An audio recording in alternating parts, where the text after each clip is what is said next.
യഥാർത്ഥ ഹീറോ സന്തോഷ് പണ്ഡിറ്റാണ്. ചെയ്തത് കാതുള്ളവർ കേൾക്കൂ, കണ്ണുള്ളവർ കാണൂ എന്നും കളിയാക്കുകയായിരുന്നു സന്തോഷ് പണ്ഡിറ്റ് എന്ന താരത്തെ. എന്നാൽ അദ്ദേഹം ഒരിക്കലും തളർന്നില്ല. ആ രീതിയിൽ തന്നെ അങ്ങ് കത്തിത്തെളിഞ്ഞു. സ്വന്തമായി സിനിമ നിർമ്മിച്ച് അതിലഭിനയിച്ച് സിനിമയ്ക്ക് എന്തെല്ലാം വേണമോ അതെല്ലാം നിഷ്പ്രയാസം ചെയ്ത് പ്രദർശിപ്പിച്ച് കയ്യടിയും ചീമുട്ടയേറും കൊണ്ടുതന്നെയാണ് സന്തോഷ് പണ്ഡിറ്റ് വളർന്നത്. അദ്ദേഹം ഇപ്പോൾ മെഗാസ്റ്റാർ മമ്മൂട്ടിക്കൊപ്പം അഭിനയിക്കുന്നത് മാസ്റ്റർ പീസ് എന്ന ചിത്രത്തിലാണ്.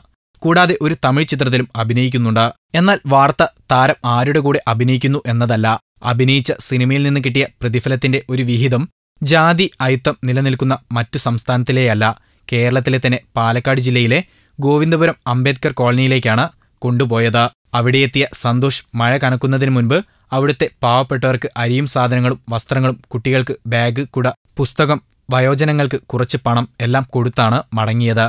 എത്ര കൊടുത്തു, എങ്ങനെ കൊടുത്തു എന്നതല്ല, ഇത്തരക്കാരെ ഓർക്കണമെന്ന വലിയൊരു പാഠം കൂടി താരം സമൂഹത്തിന് മുമ്പിൽ വെക്കുന്നു. മുൻപ് ഓണത്തിന് അട്ടപ്പാടി നിവാസികൾക്കൊപ്പമായിരുന്നു താരം. ഈ വിഭാഗങ്ങളെ അങ്ങ് ഉദ്ധരിക്കണമെന്നില്ല. പക്ഷെ അവർ ഒരിക്കലും പട്ടിണി കിടക്കുകയോ ഇടിഞ്ഞു തകർന്ന വാസയോഗ്യമല്ലാത്ത കൂരകളിൽ അന്തിയുറങ്ങുകയോ കുട്ടികൾ പഠനോപകരണങ്ങൾ വാങ്ങാൻ കാശില്ലാത്തവരെ വിദ്യാഭ്യാസം ഉപേക്ഷിക്കുകയോ ചെയ്യരുത്. ഭരിക്കുന്നവർ ഇറങ്ങിച്ചെല്ലുക, ഇവരുടെ നല്ല ഭാവിക്കായി. Film court. ഞങ്ങളുടെ അഭ്യർത്ഥന മാനിച്ച് സബ്സ്ക്രൈബ് ചെയ്തവർ 1,00,000 കവിഞ്ഞിരിക്കുന്നു. നിങ്ങൾ വൈകിയോ? എങ്കിൽ ഉടൻ സബ്സ്ക്രൈബ് ചെയ്യൂ. Film court.